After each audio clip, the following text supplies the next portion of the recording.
कौन बनेगा नेता। नगर निगम के चुनाव पास आने वाले थे। पूरे कानपुर शहर में टिकट को लेकर मारामारी शुरू थी, लेकिन सबसे ज्यादा चर्चा में वार्ड नंबर 40 की सीट थी। वो इसलिए क्योंकि इस बार वहां की सीट महिला के लिए आरक्षित थी।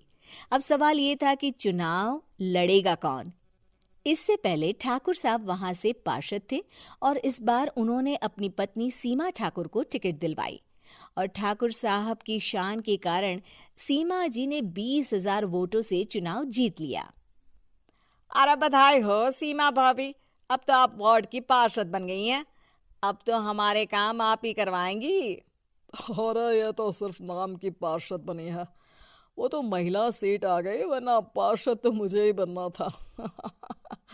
अब भले ही चेहरा इसका होगा, लेकिन पावर तो मेरी ही होगी। अरे वाह भाई साहब, क्या दिमाग लगाया है आपने भी।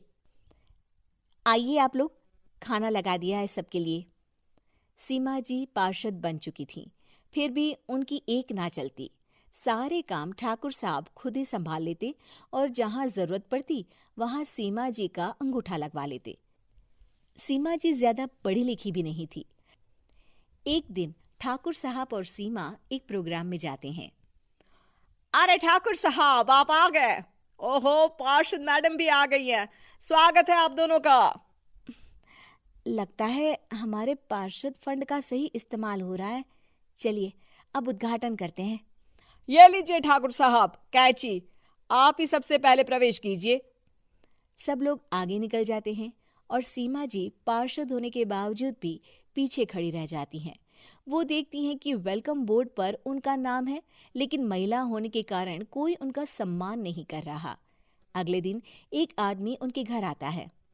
अरे ठाकुर साहब नमस्कार। कल ना हम नोटिस किए कि हमारा घर तो अवैध है और नगर निगम वाले उसे तोड़ने आ रहे हैं। अरे कुछ कीजिए ना ठाकुर साहब।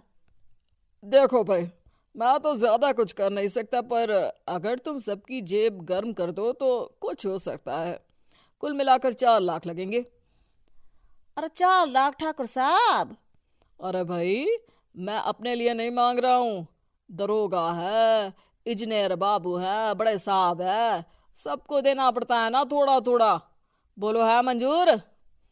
तभी वहां अचानक सीमा जी आ जाती हैं। अरे ये आप क्या कर रहे हैं? पहले इन्हीं लोगों से तो आपने वोट मांगे, अब इनसे ही पैसे ले रहे हो। अरे चुप रहो तुम, तुम्हारा काम है सिर्फ अंगूठा लगाना, तुम वही किया करो। मुझे दूसरे काम तुम मत सिखाओ, समझी? और तुम ना जाओ, अब पैसे लेकर आओ, वरना जेसीबी किसी भी वक्त आती होगी। सब कुछ ऐसे ही चलते रहता है।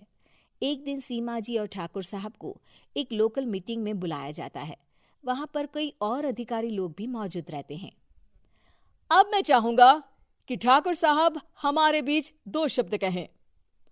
मेरे प्यारे भाइयों और बहनों, आज मेरा सौभाग्य है कि मैं आप सबकी सेवा दिन रात कर पा रहा हूं।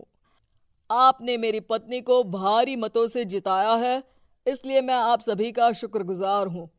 मैं आप सबसे वादा करता हूं कि हमेशा की तरह हमारे वार्ड में किसी को कोई तकलीफ नहीं आने दूंगा। सभी लोग तालियां बजाने लगते हैं। अब मैं माननीय पार्षद मैडम को स्टेज पे बुलाना चाहूंगा। अपने नाम को बुलाया सुनकर सीमा जी एकदम चौंक जाती है। उन्हें बिल्कुल उम्मीद नहीं थी कि इतनी बड़ी जगह उन्हें मंच पर बुलाया जाएगा। जैसे तैसे वो मंच पर चढ़ती हैं। ऊपर जाते ही सीमा जी को सारी पुरानी बातें याद आ जाती हैं कि किस तरह उनके पति उन्हें कभी भी आगे बढ़ने नहीं देते और उनके नाम से गलत काम करते हैं।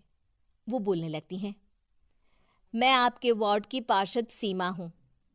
आप में से बहुत कम लोग ही मुझे जानते होंगे, क्योंकि इससे पहले मुझे कभी ऐसा मौका ही नहीं मिला। सारे मौके मेरे पार्षद पति यानी आपके ठाकुर साहब ही लेते रहे, लेकिन आज ये मौका मुझे मिला है तो मैं इसे ऐसे ही नहीं जाने दूंगी। मैं आपको ये बताना चाहती हूँ कि आपके ठाकुर साहब मेरे नाम की आड़ में गैर कानूनी काम करते हैं, जिस पर अंगूठों के निशान मेरे होते थे। इसीलिए मैं अपनी गलती मानती हूँ और आज अपने पद से इस्तीफा देती हूँ, ताकि आगे से कोई गलत काम ना हो पाए। अब फैसला आप सबके हाथ में है कि आप हमें क्या सजा देना चाहते हैं। सीमा जी की बातें सुनकर ठाकुर साहब के चेहरे का रंग उड़ जाता है और वो शर्म से मुंह नीचा करके वहां से चले जाते हैं और पद से इस्तीफा देकर ही सही सीमा जी अपने आप में आत्मविश्वास महसूस करती हैं।